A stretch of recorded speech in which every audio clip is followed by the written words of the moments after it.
embodied through the quality of care she offers to others and has an unwavering desire to treat everyone with compassion, equality, and respect. Secondly, I love to introduce our Brandy Rodriguez, a trans woman with some 35 years of experience advocating for the rights of the LGBT community in local, regional, and international. As a trans woman, Brandy faces intense stigma and discrimination, but she uses these experiences to improve the lives of those who share similar and worse fates. Brandy has over 20 years of experience as a human rights trainer and facilitator. She is a trusted peer, health navigator, assisting HIV positive people in particular to assess treatment and care services to achieve adherence. She represents the concerns of LGBT community on a number of boards and committees and is well known for implementing beneficiary-focused projects alongside her candid contributions to the development of national and regional projects and programs that reach the LGBT community, as well as help create policies and other key activities with SAVE. Driven by her passion to see change in the quality of life, the marginalized communities that she represents. In 2017, Brandy founded the Trinidad and Tobago Trans Coalition, which we know as 3TC. I love that name, by the way. It is her hope that one day the LGBT community would be recognized and treated with equity and equality and share the privilege ingrained in the Universal Declaration of Human Rights, which is meant for all people. So I'm happy to welcome both these women today, and I would like to pass over the floor to Ms. Angelie Chotalal. We will enjoy and be edified by their presentations, and at the end, we will have questions and discussions. So stay tuned, guys, and I hope we learn a lot. Ms. Angelie. Thank you very much, Makeisa. And we're still into the morning period, so pleasant good morning to everybody who is listening and logged on. So again, I am Angelie Chotalal, the Clinical Coordinator for the Family Planning Association of Trinidad and Tobago, lovely known as FPA or FPATT. So today we're going to talk a little bit about women's health. And we need to understand first that women's health is as a result of having both biological and gender differences. So first of all, what is health? So WHO, of course, states that health is a state of complete physical, mental, and social well-being. And it is not merely the absence of disease or infirmity. So when we talk about health, we talk about an all-rounded factor. So why do we target or focus or hone in or zoom in on women and girls' health? It's because it is of great concern, because very often you find, not very often, in fact, in many countries, and even here in Trinidad and Tobago, we find that women and girls are disadvantaged and discriminated. And these are all rooted in our socio-cultural factors. Simple example, how we see men and women in terms of their power status, who has more power and whom. And Trinidad and Tobago is from that, from those generations that see men as being of higher power. So naturally there's an unequal status there. As well as we have our other social norms, such as who gets educated, what kind of education they get, the benefits of the education. There's also the factor of employment. Who gets employed, who doesn't get employed, who gets the higher pay, who gets the lower pay, who fits this particular role of employment, who does not fit that particular role. And then again, within our own society, what are our expectations of roles and responsibilities of women? You know, women should stay home and cook, and look, but the men can do the other things. As well as we have what we perceive as or should be women's reproductive roles. Very often we find it's not the woman, as it says, the man. You could do this, you can't do this, I want this, we could use this, no, I want this. And very often a woman does not have a say in how she feels about her reproductive role. And that is an infringement. And then we come to the potential and the actual experience of violence, physical, sexual, and emotional. So looking globally, one of the stark concerns is the rights as it relates to sexual and reproductive health. And this is a fundamental right in most parts of the world that is being denied or restricted. So women and girls cannot access that fundamental right of sexual and reproductive health. So we ask now, what is reproductive health? Well, we just mentioned what health is. And to add to that, it is in all matters relating to the reproductive system and to its functions and processes. So sexual health is physical, mental, and social well-being. And this means safety from sexual illness and violence. So sexual rights now is the ability to make your own decision. And I must stress your own decision. And you must have the necessary information to make your own decision on your health, your actions, and your expression of sexuality.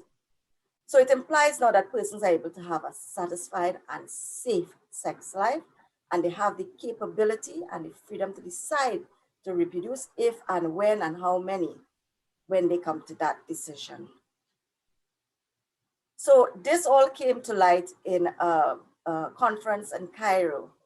And it's interesting to know that within one of their paragraphs, they mention that this sexual and reproductive health and rights for women and girls, they stated that there must be equal relationships between women and men. Notice I said equal, men and women. So there's no gender difference here. In all matters related to sexual reproduction, sexual relations, and it must include full respect and integrity for the person. And you must have consent and shared responsibility in those decisions. So these are things that we are working towards, and we're trying to educate the world at large about we as women, we as girls, that we matter, we are part of your society. We contribute, we are an important part. Do not neglect us, do not look down upon us. We have rights, and we're just asking for the equal say, the equal share, the equal responsibility. We are asking to be included in the conversation and the actions. So here's a little information for you. There are about 1.2 billion adolescents aged 10 to 19 that make up about 16% of the world's population. And that is in developing countries. There's more than 20 million girls between the ages of 15 and 19 that have an unmet need for modern contraception. Globally, there are about 3.9 million adolescent girls at risk for their lives every year because of undergoing unsafe abortions.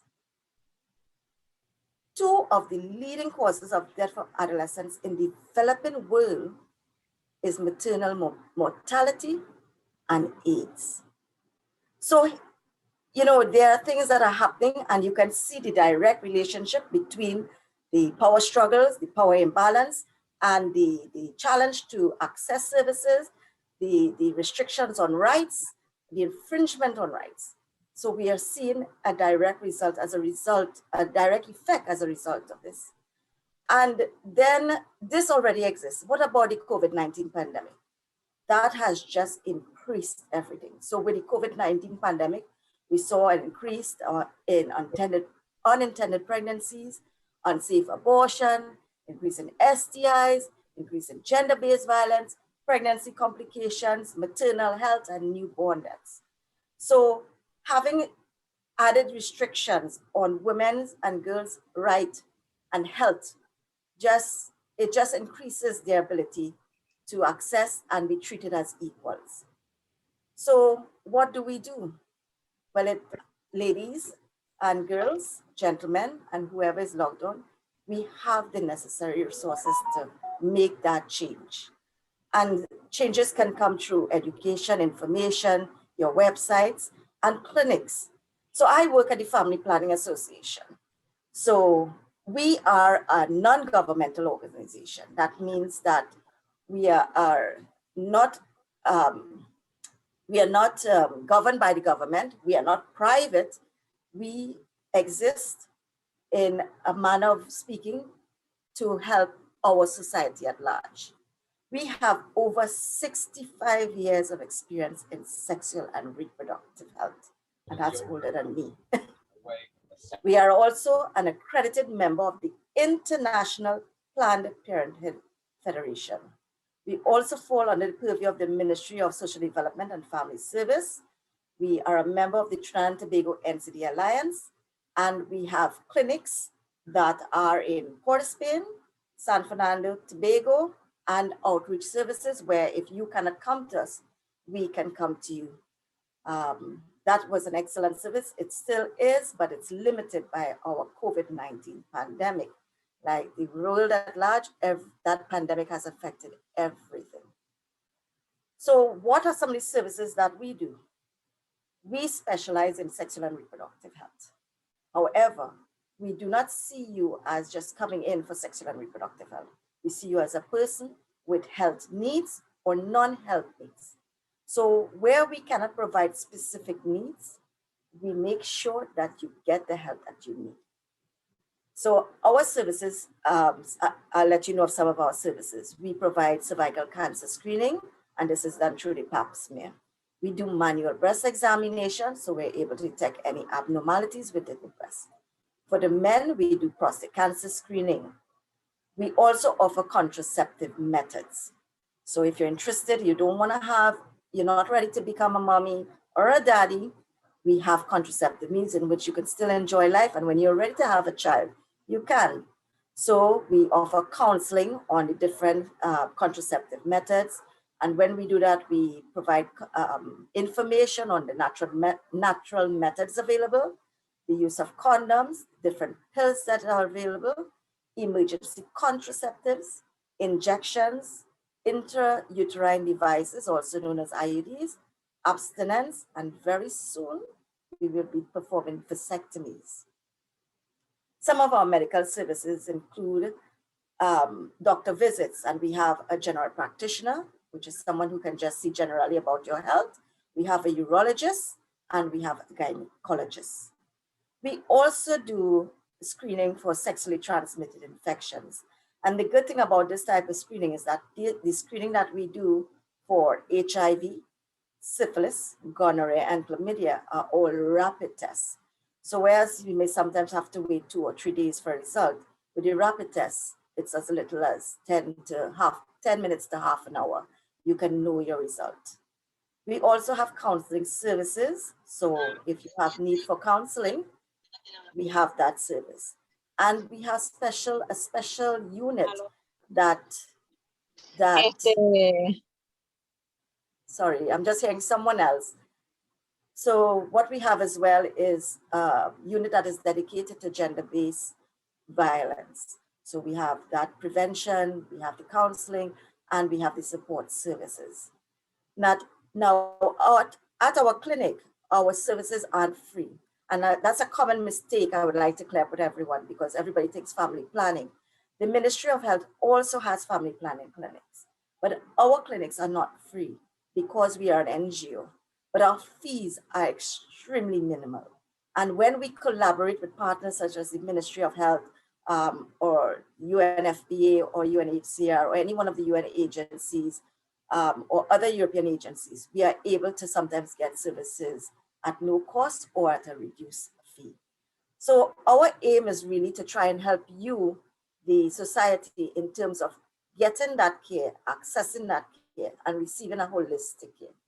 Family planning also provides service that is telehealth. So if you cannot come in to the clinic, we can provide telehealth. We are currently providing for a certain cohort of clients, and we are trying to expand it to all persons. Of course, everything takes time. There's the red tape, there's the finances, but we are concerned and we are working on it.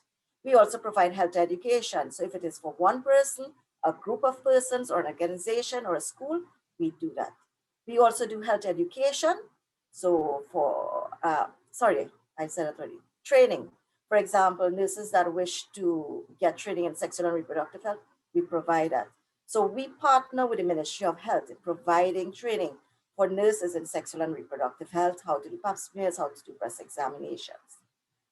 We also have an active volunteer program. So if you wish to contribute towards society in the field of sexual and reproductive health, you are most welcome. And I would like to mention, coming soon, we have diagnostic testing. So we are going to do ultrasounds and ECGs. So who are the clients that FPA sees? We see any and everybody. You have a need, we see you. Our services, we ensure that you are free from stigma and discrimination. We ensure that whatever service we give, there is equal service to all. We respect you as a person, however you wish to express yourself, however you come, whatever you're doing, it does not matter, because we ensure that you have the right to access the service, the right to fair treatment, information, and we respect your right to have the choice in deciding what you choose to do as treatment. We also have extreme confidentiality. And I know this is a concern for a lot of persons. You know, will my business be out there? Will everybody know my business, my medical conditions, what I have, what I don't have? You know, if I do not want it for me, I'm not going to do it to you. And I have to say, our service providers are very friendly. We are very friendly. We recognize there is a need for health, there's a concern, and we try as best as we can to fit that. As I said before, we try to provide a holistic care. And where we cannot provide that care, we refer you to the respective agencies that can help, because we see you as a person, you as one human being that needs help, that came for help, that came for health screening, that came to access information. So we at our utmost try to provide that for you. We serve any and everybody, and we are happy to do so. Thank you very much, Ms. Makeisa. Thank you, Ms. Angelie. Does anybody have any questions for Ms. Angelie?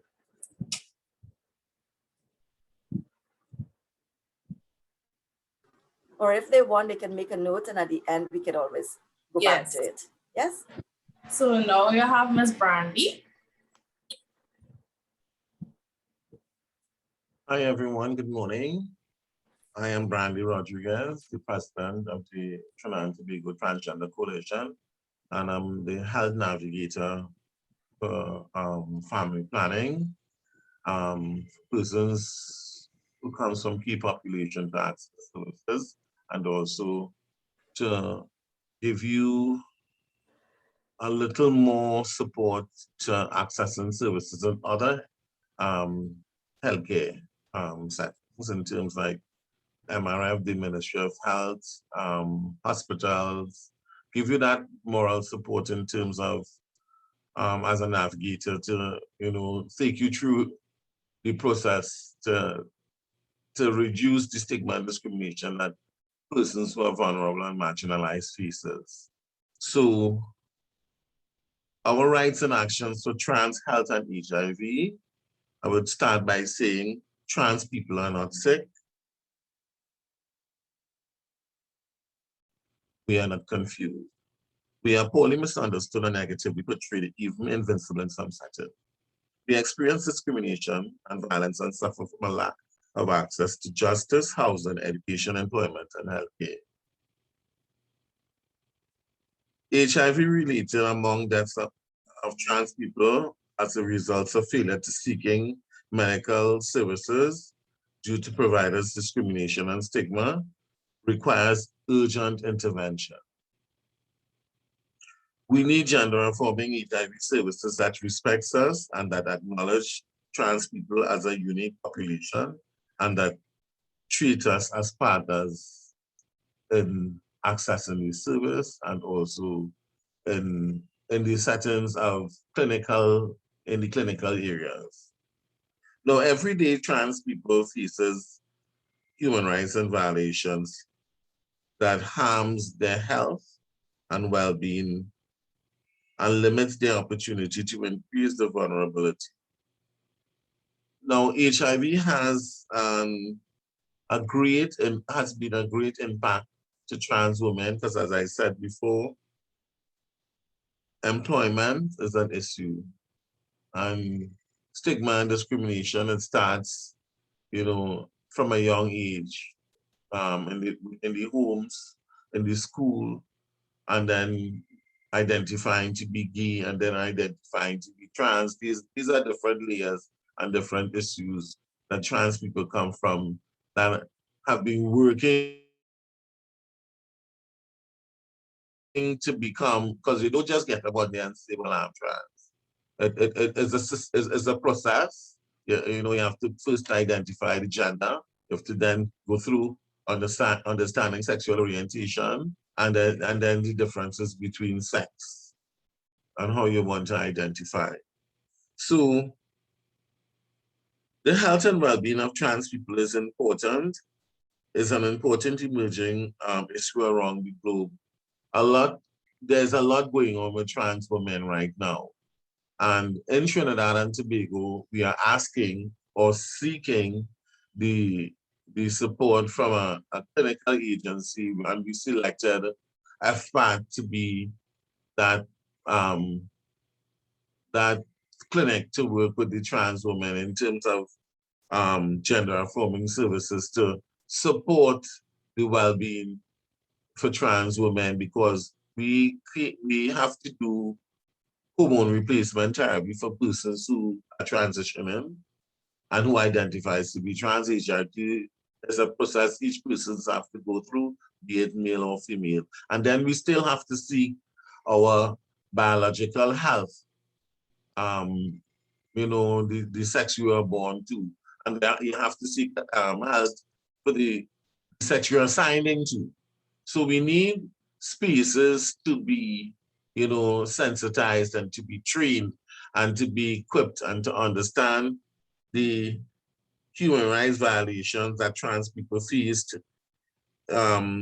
is higher than regular, because a lot of healthcare providers doesn't understand, gender identity and sexual orientation. We need more sensitization and training in these settings so that trans women could feel, we're looking to be less stigmatized, because we already have all these different challenges and issues to work with and to access services. At least, you could feel a little more comfortable in terms of accessing services. Now, approximately 19% of the trans women living with HIV, compared to the general population, we are 19% more. And these are the statistics because I've been doing a lot of work with UNAIDS over the years gone by, over the last 2 decades, I should say. And we have been collecting and collaborating information distinctively, and the reports is on marginalized and vulnerable groups. And my focus would be for trans women and the LGBTI community, but the T and the LGBTI. Trans women are 49% more likely to be living with HIV, in the perspective that because of the lack of unemployment, and we might have the challenges faced by family members and lack of support and understanding, most of the time with the report that we get, trans women. HIV is not our #1 concern, but it has a great impact. We have come a long way. HIV in Trinidad and Tobago have come a long way in terms of medication, but we still have a lot to go in terms of stigma and discrimination that surrounds HIV. And even for persons who are living with HIV, that self-stigma that they faces, it's a lot. And we need a lot more support in terms of that. We need a lot more support in terms of persons who identify to be trans and what are some of the challenges and issues and what support mechanisms is there in terms of understanding trans women. And also connected to the HIV risks, that individuals are also heightened to the risk of gender-based violence. So that's an increasing issue. We seeing a lot more cases in terms of the increase of GBV, with also how it relates to HIV for trans women. Now, the gender affirming, this is a process which individuals are formed by their gender identity. Gender affirming typically involves the dimension of social being called the pronoun, how we identify, and they align with their partner's gender identity. The medical hormone therapy, hormone replacement therapy, surgical procedures for persons who are undergoing surgical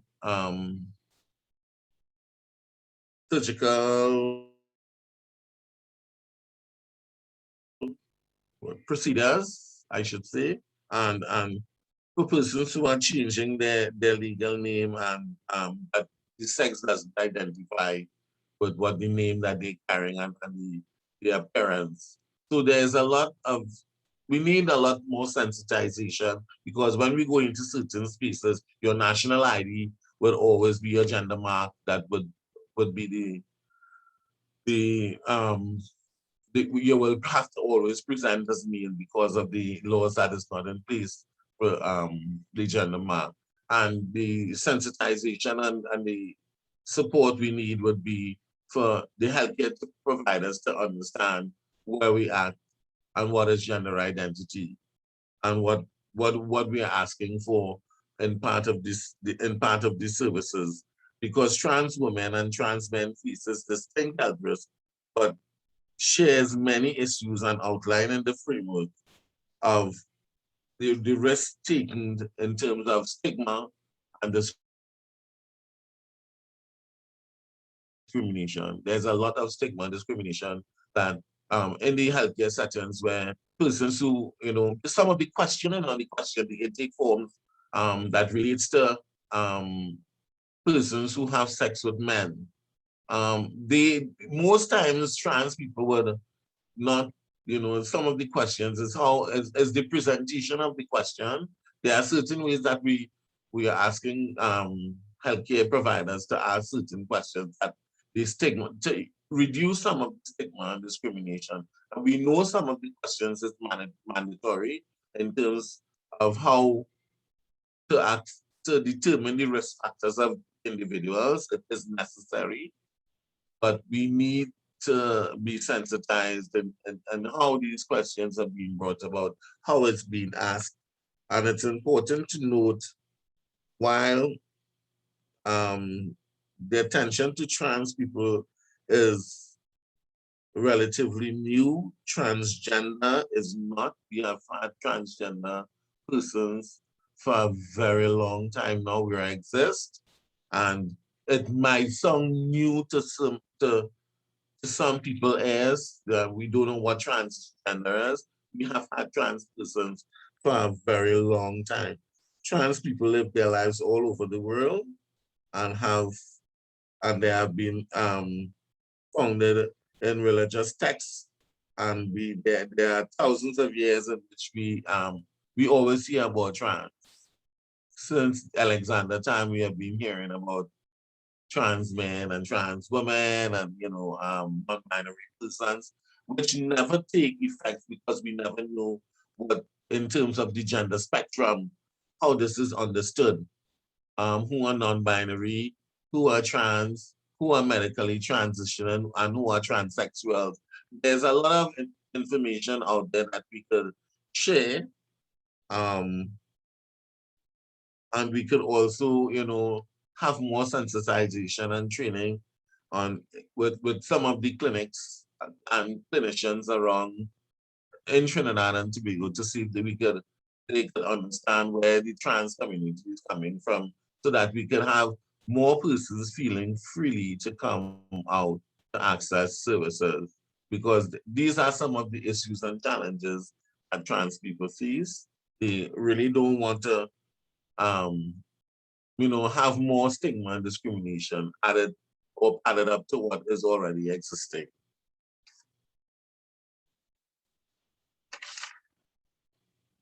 In terms of human rights violations, it's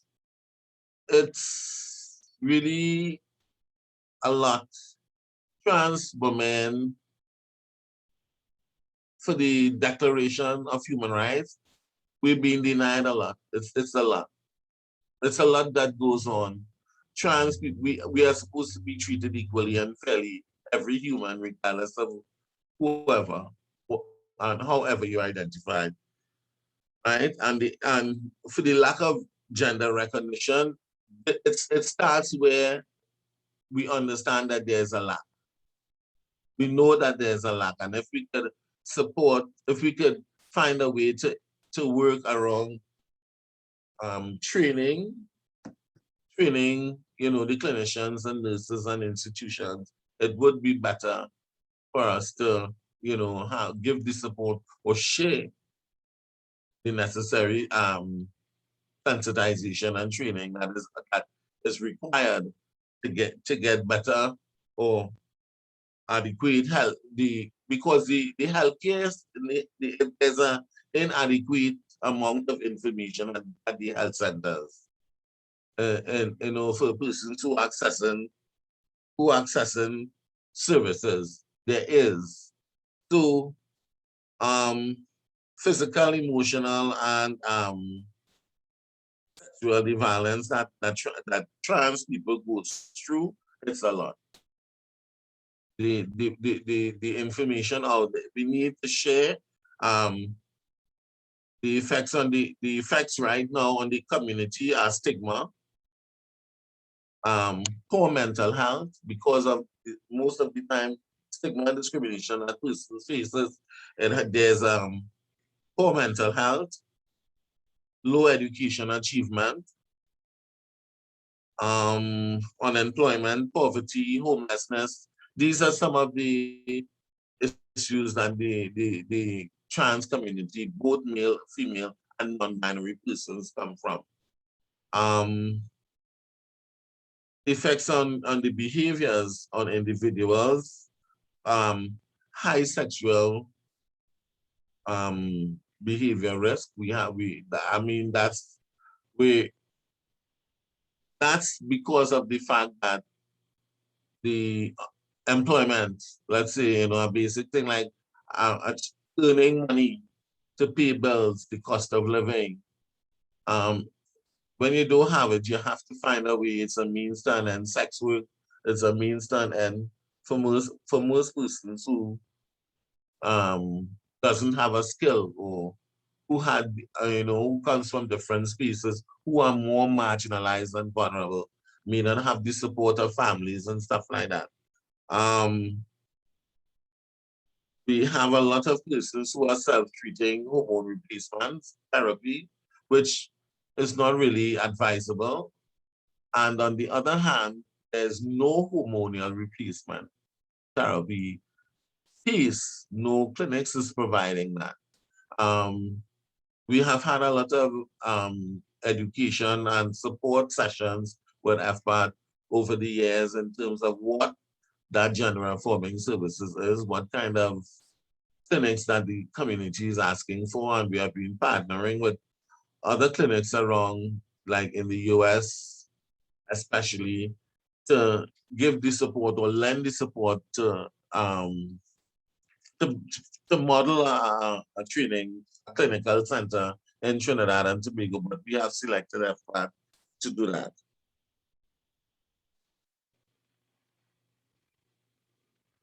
Right, so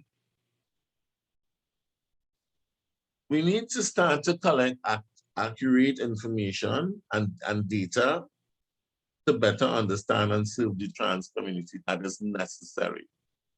Collect for persons who identify to be trans women or trans men, the research programs, the clinical staff should talk about both gender identity and sex assignment at birth. Those are the information that we would want to share so that you would understand what the need of the services, understanding of gender and transgender, the difference around the both, and what is necessary to as the assets of gender identity and influencing the language in our geographical areas, because as a trans woman, we have to still seek the support and help for your biological sex. And also we need doctors to understand our hormone replacement therapy, our chromosomes, and you know, what is going on with our male anatomy, our body. And it takes a lot to do this, but as I said, we are not mad. We just want to get services that is necessary and ask for the support. And we are to conduct, we're asking to do the Ministry of Health and also to collaborate with some of our healthcare providers to conduct some more research, evidence-based, you know, in terms of understanding gender and gender identity and what is necessary for trans women and trans men, because the laws is not changing the law, you know, in terms of gender identity and the gender mark. Yes, it's going to work. It's going to be easier, but going into a healthcare setting, you know, asking for the support, and there's no actual support for that. We want to make, you know, partner. The Trans Coalition is actually going to be partnering with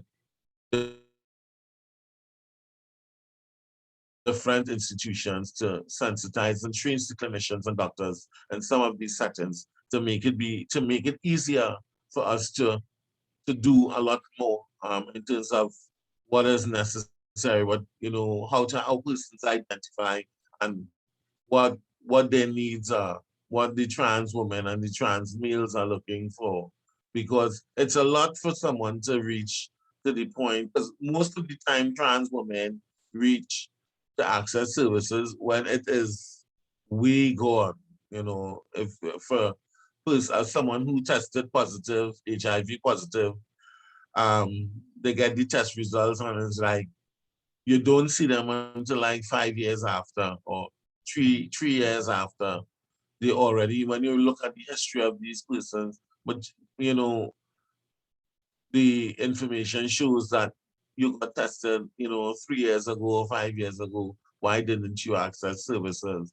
So this is why, as a healthcare navigator, a lot of, well, for the last 3 years, I've been seeing an increase where persons are full blown at the age of 20 and 21. So which means they are actually having sex from very young, like in their teens, early teens, and being tested positive or never knew that they were positive until, you know, till they reach 18, 19 years when the test is legal, and then you don't know what is happening with you until you reach in a hospital with the viral load in the millions and the CD4 is under 20. So these are some of the issues that, you know, we want to share, because a lot of persons reached in the hospitals and doctors are asking, but I don't understand how this person is 21 and 22 years and they're already full blown. you know, this viral load is under 20 and the CD4 is in the millions. These are persons who have been having, who does not have the education, who does not have the support, who does not, you know, get there's no support mechanisms to these persons, and they just live their life accordingly. They enter sex work with this COVID-19. We will be seeing a lot more of these kind of cases because last year with the well over the within the last 3 years we have been seeing a lot of more the younger LGBTI persons being put out of their homes, and um the older the older gay men and persons from the community are actually taking advantage of these, you know, the younger ones that are coming out, and they already knew their status, and they're doing this. This is a trend that is happening, and especially now with this pandemic, where you have to be isolated and also in spaces where you have to be home. These are some of the issues and challenges that the community will be actually facing. And then if we don't reach them and get them tested, this is going to happen by the time you're 18, 19, 20, and never knew what's going on, never know what's going on. This is what we've been faced with for a long time, and I'm trying right now to change that around, where we could have a space like FPATT to collaborate with and partner with, so that we could get persons, you know, tested, because we have free testing. FPATT is doing free testing and free STI screening for anyone once at the age of 18. Under 18, we're not going to, we don't have that right to testing, because unless you have a guardian or parent to come in to, you know, to support that. So there's that. Then here again, we have all of this. So COVID has an impact on the mental health with persons who who identify to be trans and non-binary persons.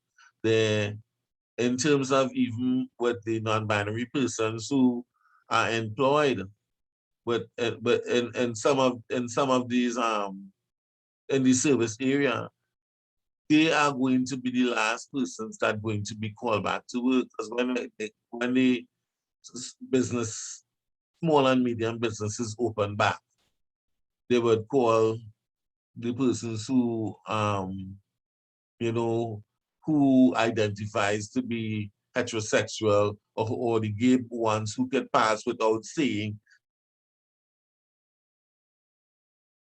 that they're gay, you know, the lesbians who could pass without saying that they know, without, you know, who are not visible. So again, we're going to be having a lot of issues and challenges, because when the country comes back, opens back up, they are going to be the last, you know, to be called back out to work. It has to be, we have a lot to do, we have a lot to work with, and these are some of the issues and challenges, the mental health aspect of it.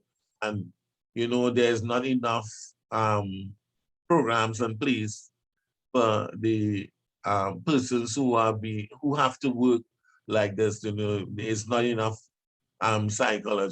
psychologists where we could recommend.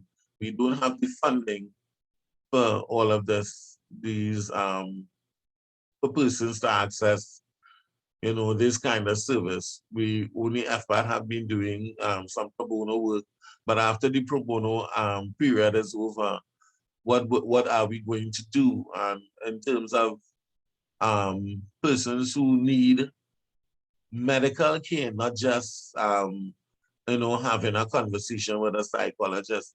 We know that also the medical aspect of it, mentally, the support is really necessary. And we're looking for that institution, or looking for that. Those are some of the challenges and issues that the trans community will be usually faced, and that they want more support in those areas, the mental health aspect for persons who are even, I mean, we have had a lot of good work, you know, with persons who identify to be trans. We have a very good psychologist for that. But, you know, in terms of persons who facing these challenges, the daily challenges of being depressed and isolated, there's a lot going on in those areas, and we need to see more or get more the persons right now from the different along the gender spectrum to get the support that is necessary. Right, so, and even to reach our 95 targets, the navigators have agreed, you know, there's a lot that is going on right now. Our conversation is only testing, and, you know, to document the persons who are positive. We need more support, we need PrEP, we need more prevention issues, because PrEP is going to make sure that you don't ever get HIV, you know, that's a prevention. And Trinidad and Tobago is not talking about PrEP. Our government is not talking about PrEP. There's not enough support in terms of prevention, because they're ramping up testing until they become positive. Where is the information to stay negative? Where is the information for prevention? What is happening with prevention? Prevention is not there. My community are 49% more at risk of accessing HIV. I need more support for these people. I need support for persons who are being trans and identified to be trans. Let them get the PrEP. They have sex work to do, because we have no support mechanisms in terms of employment. Our workplace policy doesn't actually speak to our to the trans community. We have been having a lot of issues and challenges with that. I am not really satisfied with what is being said and how it supports our trans community. And at least we could get some prevention methods.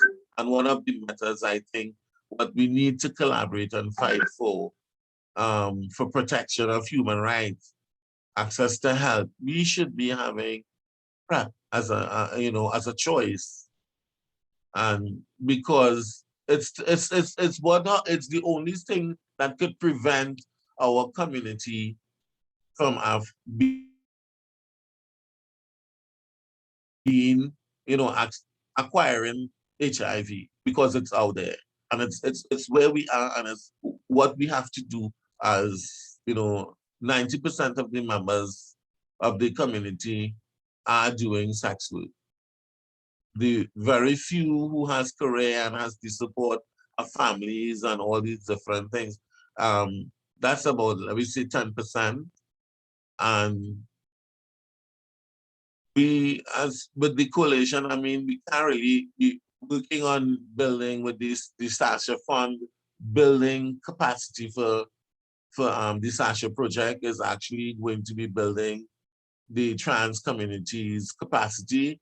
But at the moment, we need more information on protection, on prevention, and one of the conversations we should be having in the region is more access to PrEP, the prevention of HIV, because we're a lot most at risk compared to the regular persons, and we're having a lot more to talk about in terms of where we are and what support mechanisms in place, and how we're going to work with dealing with our best, what we're asking for. I know FPATT has been doing a lot because I've been working with the Family Planning Association since 2006. And they've been working with marginalized and vulnerable groups, sex workers, migrants, LGBTI, trans, for persons who have to access, so getting tested, going in a place where you feel comfortable.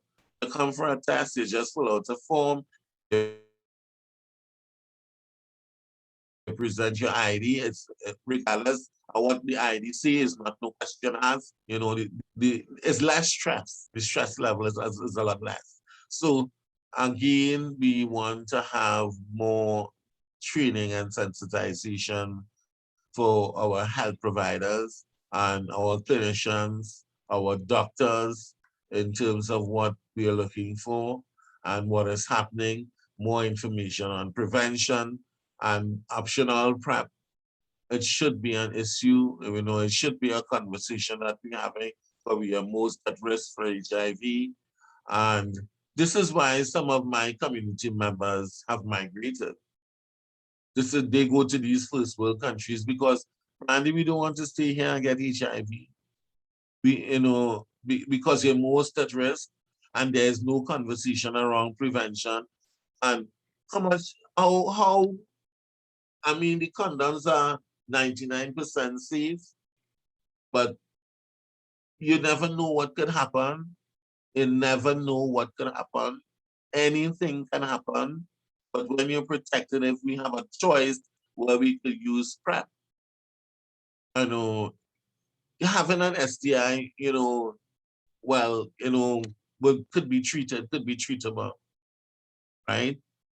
HIV is no longer a death sentence, but it's a life sentence. You could still age with HIV, you could get married, you can have kids, but the stigma and the self-stigma with HIV is the challenge, because there's not enough education around U equals you being undetectable and being able to not transmit.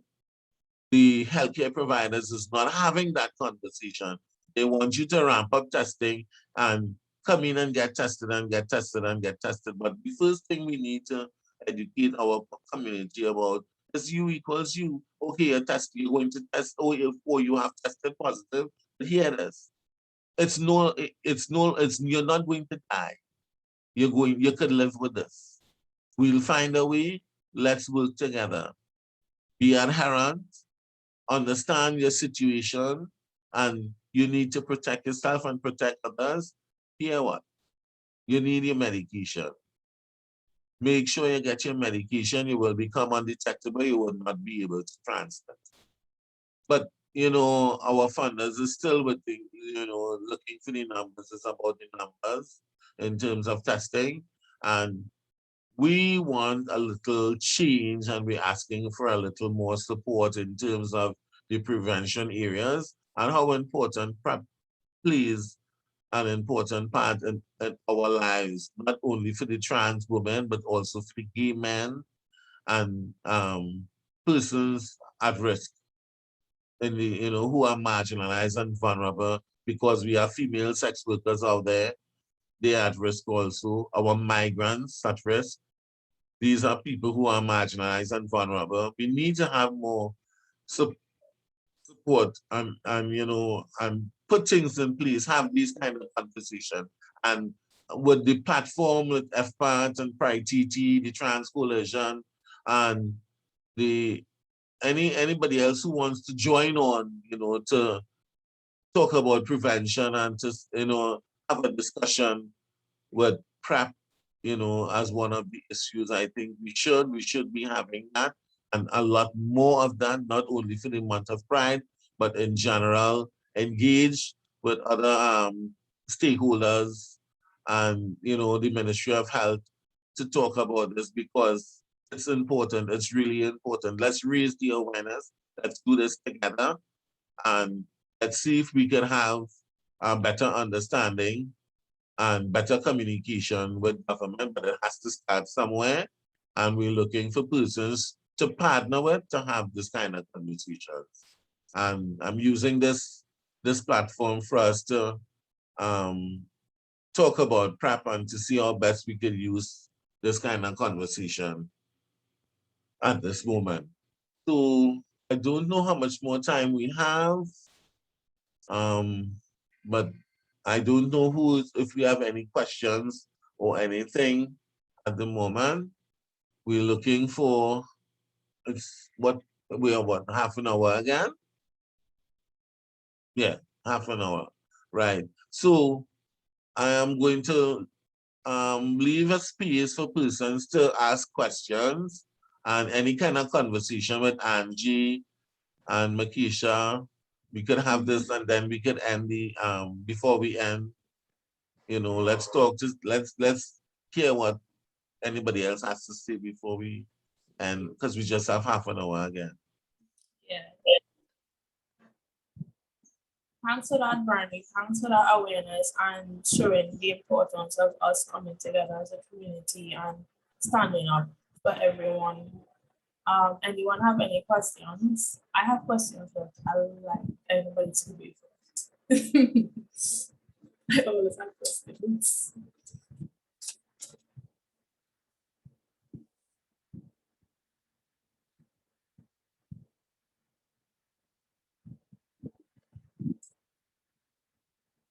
Okay, so I will ask. Yeah, you ask your question. I know you have questions. So for Ms. Angeline, I wanted to ask you, you mentioned the outreach program. So how can persons get information on accessing the service of outreach? So what happens is that we have community leaders and we have what you would call community-based health workers that are volunteers. So any organization or person that is desirous of having these services brought into their community, they just contact us. So once they contact us, we go into action. We start seeing, well, all right, what can we do in terms of what services you want? Because sometimes certain communities or organizations may want a particular service. So, you know, they might want just HIV, or they might want the whole gambit, or they just might want pap smear screening and breast examination. So it's a simple process. You just contact the association and we take it from there. Right? With COVID-19, we just have to be mindful now of all the COVID precautions that we have to take in providing services, whether it's in the clinic or in the community. So there's a little more requirements in terms of ensuring the persons are appropriately spaced, and there's a supply of running water, you know, these little things, so that we do not expose people to the risk of COVID-19. But once there's a request, we work on it. We have a mobile unit that is able to go out into the community, but of course, like any vehicle, it needs, it's under repairs. So we are hoping to have that back soon. So for now, it is that persons would identify a location, a building that is suitable for the provision of the service. So in relation with family planning, right? So you know there are representatives that just be at some health centers. Are they in partnership with you all, or is it that you all provided as your organization? When you say representatives, you mean family planning representatives? Yeah, that come in the health centers. Right. So that is, now we were there before the government. I want to boast that, right? Yeah. The government took our model, right? Yeah.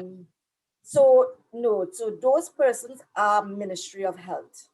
Okay. Are Ministry of Health. What we do, we provide technical training to those nurses who perform those services in the Ministry of Health. So it's not family planning FPATT staff, it's the Ministry of Health staff. And all the lovely services that you listed for us, where can we access it? Because it's a lot of information and we are very grateful for it. So I'll ask my good friend Brandy there to send you the link to the website, because we have a website, right?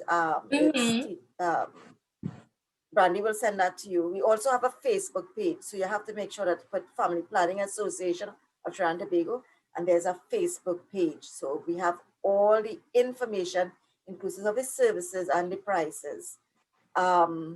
We have presently a clinic in Port of Spain. So that's not very close to the hospital, so it's very easy to find. We have one as a temporary location in San Fernando, and that's Pleasantville. So we are currently housed in the Cheshire Home for the elderly disabled. So that's very close to health center, Pleasantville Health Center. It's Shaconia Avenue, actually. We have a health facility in Tobago, but because of the COVID pandemic, that is just a minute on, I want to say, lockdown. Yeah. So, you know, and all the other things that are happening.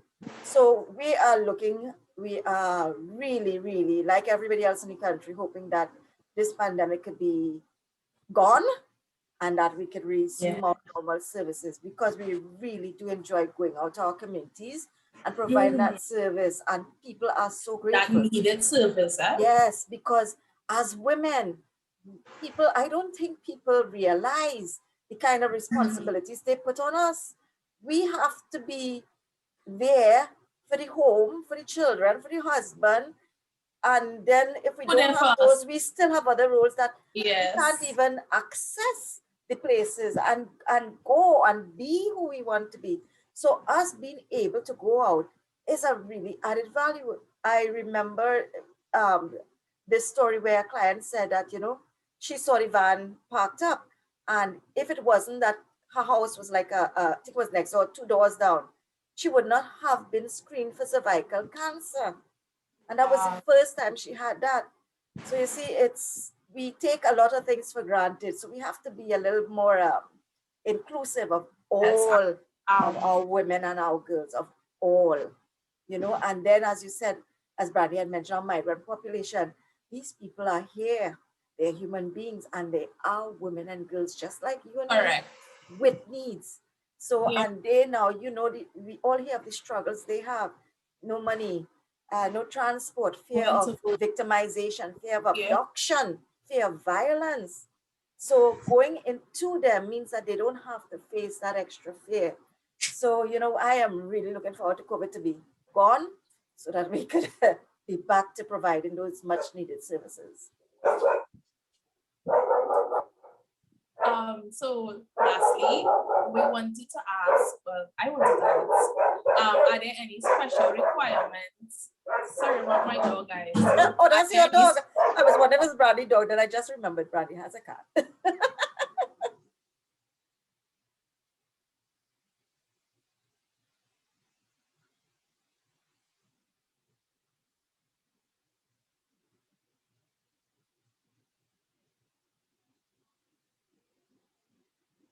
So while we are paused, ladies and gentlemen, I exhort you, if you have not had a health screening and you've never done one of these services listed, to please reach out to us. Cervical cancer, prostate cancer, STIs can be prevented. You can have a very healthy and happy life. And sometimes we take for granted the little things, but we as women, we need to take care of ourselves, because if we are ill, who takes care of us and the people that we take care of? So make sure to put aside that little time to take care of yourself and your loved ones. I don't know if you heard my question, my intervention. Yes, no, I did not hear the question. Sorry. So go ahead. So it was, is there any special requirements for persons interested in volunteering? No, you just have to be willing to volunteer. Of course, it's in the realm of sexual and reproductive health. So, you know, it's not like, you know, if you want to volunteer to fix a car. Sorry, we don't go that. We're not into that business. Yes. So once it's in the realm of our sexual and reproductive health, we are welcome. So persons can send in through the website. They could send in their contact information in terms of, I'm interested in volunteering, or they can simply call and we will give them the information as well as how to proceed. So we are just a phone call away. We are just a Facebook away. Very easy to access, very easy to access. Thank you so much, Miss Brandy. Yes. So, one of the questions I wanted to ask is, how can we help and advise friends experiencing like gender dysphoria, depression, based on them coming into themselves or figuring themselves out? Okay. I think the support that they would need, one of the first things that they would need is really someone who understands them and who is willing to definitely, regardless of where they're coming from, different species, because not everybody has the same issues and challenges. I think really understands them and want to definitely be their friend for them, for themselves, better most. And it shouldn't be an option, or it shouldn't be because of, it should be really they understand and they want to support, and we want to share, and we want to help you. That's what it is. We want you. They know the issues about them and how and where they're coming from, and understanding their mental health. It's important. And see how best you can reach out to them to, for they to be really supportive. All right. I've submitted the website on the for trying to be a good FPA organization. The website is there, and also there's also a WhatsApp number, a number for FPA. So you could go. It's in the chat for persons who are in the chat to get the information, and I think Thank you so would be much. public. But really and truly, the conversation should be, really how best we can work with the individual and what their needs are. None is the same. None of all is the same. Everybody has different issues. Yeah. I'm seeing G. Jay, have a question. You can go ahead, Jay. Hi guys, thanks for acknowledging me. Actually, Makeisa, my question branches off of yours that you just asked to Brandy, but it's directed to Angelie. Brandy talked about networking and coming on stream where there is some support for non-binary members and members who wish to transition.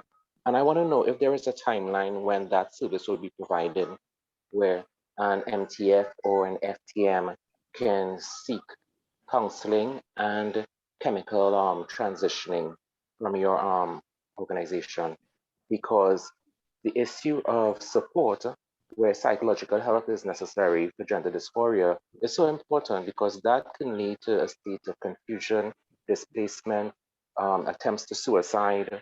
It's a challenging area. So I want to know if there's going to be some support later on where we can walk in, receive counseling as part of the steps, and then proceed with transitioning.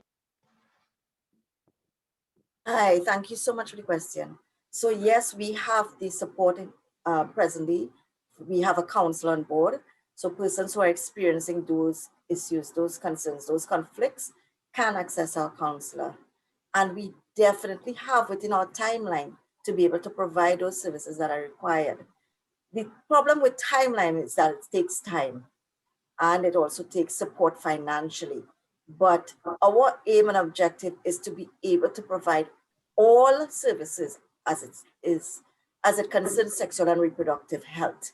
So it is in the timeline, but really and truly, it's such, with so many challenges and so many, what I could say, protocols and policies and procedures, that is just lengthening our timeline. And COVID has set back our timeline by 2 years. So, but it's definitely in the works. In terms of our counselor is there that persons can access. I hope that helps. Yes, you answered both parts. Thank you. Thank you, Jay, for that question. Anybody have any more questions?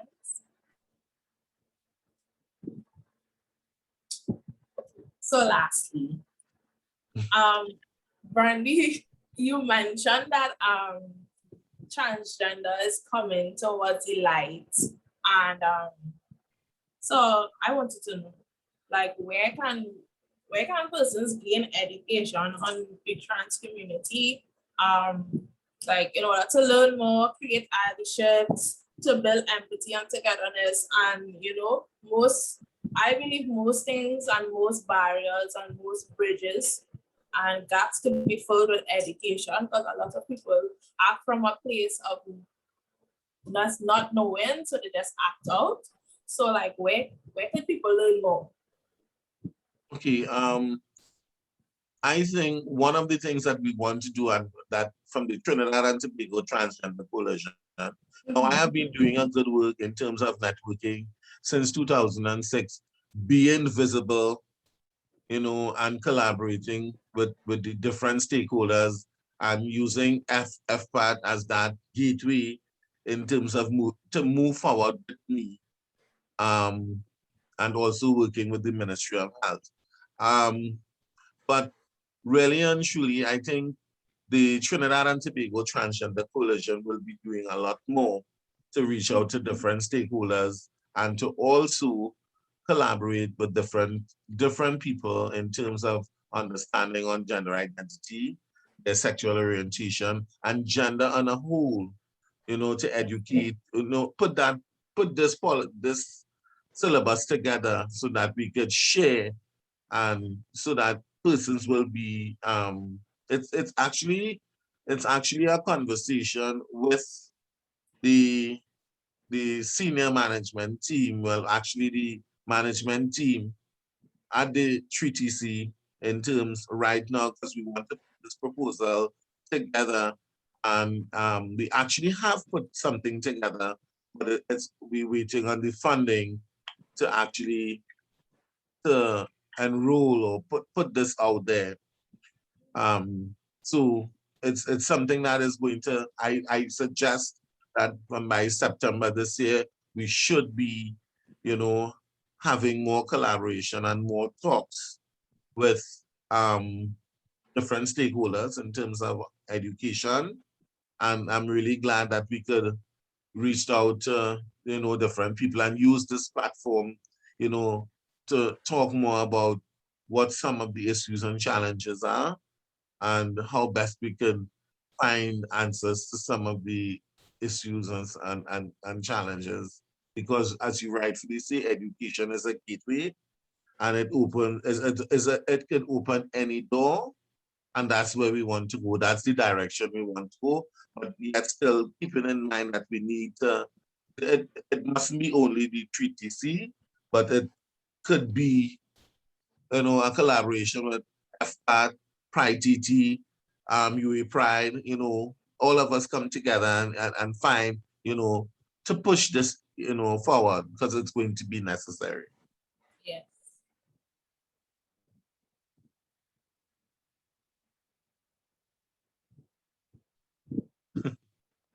Somebody said up. Someone commented on for your bravery on Facebook. Yes. Makeisa, it is important that education, because nobody will know what it is like unless they are informed. Something that you don't know of, you would never be aware of. And it's only through understanding that we ourselves can empathize with that person. And it's through empathy, not actually having the experience, but it could be having the experience and empathy that a person is able to now have a change in their behavior. And that's what we need to get, the change in behaviors that would treat everybody with that respect and that love. I want to say that love and respect that we should for everybody. Yep.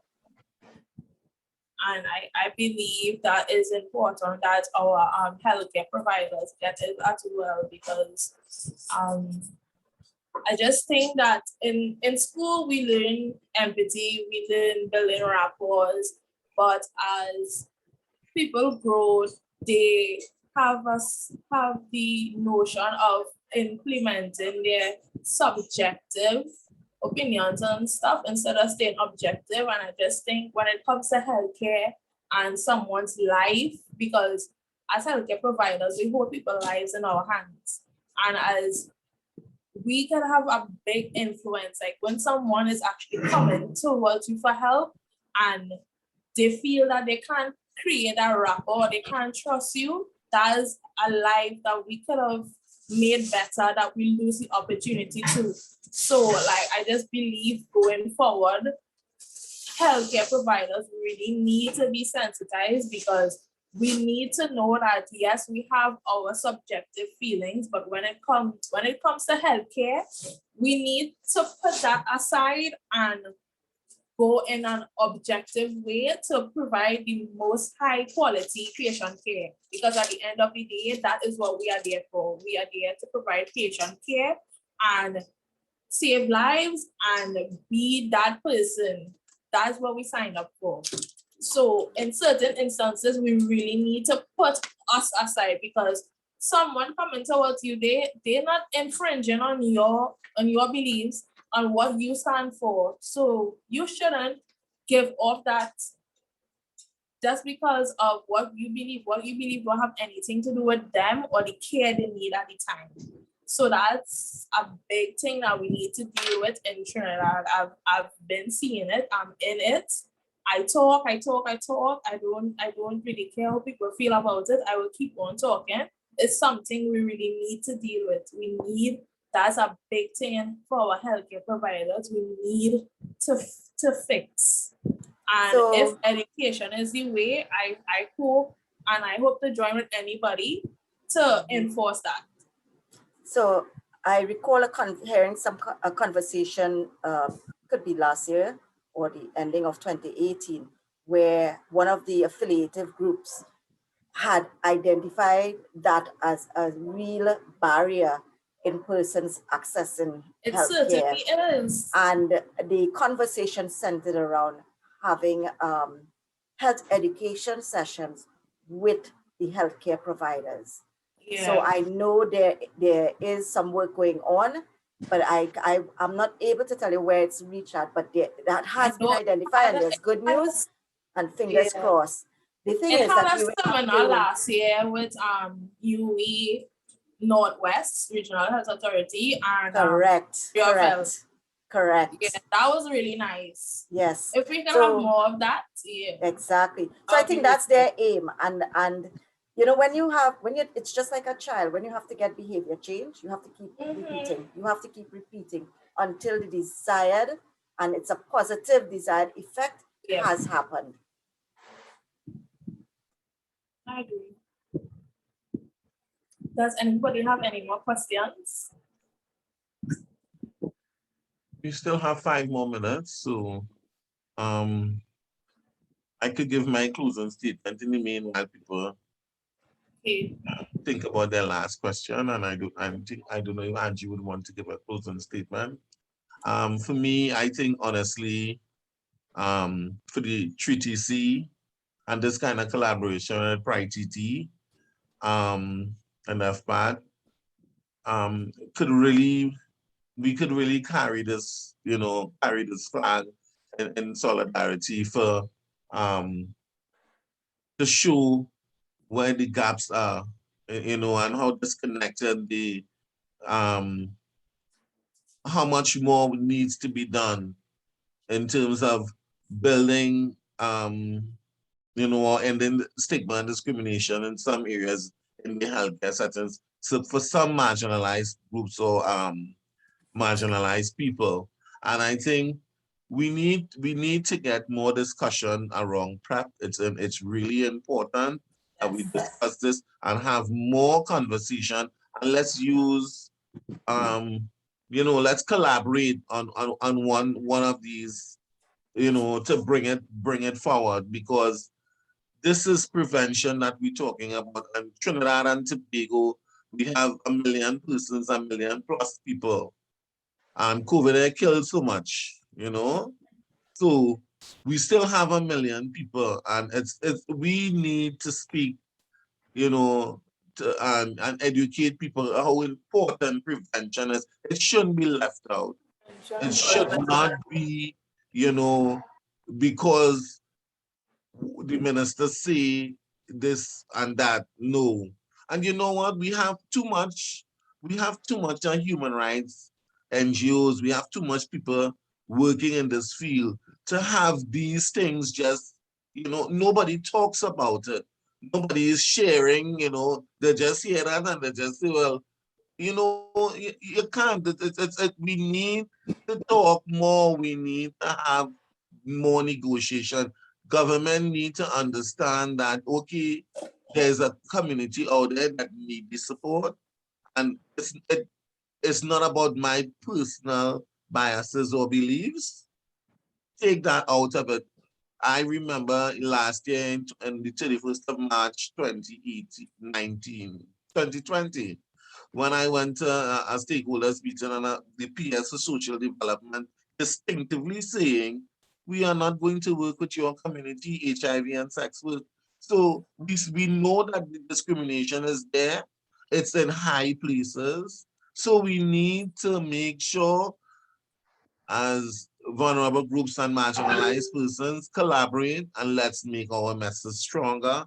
Our messaging should be, you might want to talk to me or work with me, you know, but we need this. This is what we need. This is what we want. And, you know, it's not going to be the 3TC voice only, but the collaboration with Pride and your PrideTT and all the other Pride organizations around the country, the, you know, family planning, the UN family, you know, let's get together and have this kind of conversation, because we have been quiet for too long without having any conversation around prevention and PrEP and all these different things. It's just about test and test and test and test and test and test until they become positive. It's time. PrEP is here. It's not like we don't have it. It's here. And it's here. It's there. Yeah, you know. Yeah. It's there. We need to have more conversation, and I'm my 2 cents done here. Angie, because it's 1 o'clock. Brandy, your 2 cents is always excellent. So I would like to stress on Brandy's exhortation that we need to work together. More helping hands make the work faster and stronger. So we need to work together, and we need to alleviate all of this discrimination and stigma that exists, especially when it comes to accessing healthcare. And I'm happy to see that FPATT has so far done excellent work in treating with vulnerable populations such as the migrants, the sex workers, the MSN, and the LGBTQ plus population. And we are happy to do even more. So I again say to you, please reach out to us, whatever need you have, and let's see how we can help. And for those organizations that are out there listening, let's work together towards making our vision and our dream come to reality faster than we thought it would be. Right? Nothing is impossible, everything is possible, but it's true collaboration and helping each other we can achieve this. Again, thank you so much for including FPATT in this. Brandy, thank you again. Makeisa, thank you. Okay, so I will also like to say that collaboration is very important. So everybody listening, feel free to reach out to FPATT and Brandy, FPATT for volunteering, Brandy for however you feel to contribute with your organization or as a person in volunteering. I'd like to thank everybody for tuning in and listening with us and learning together with us.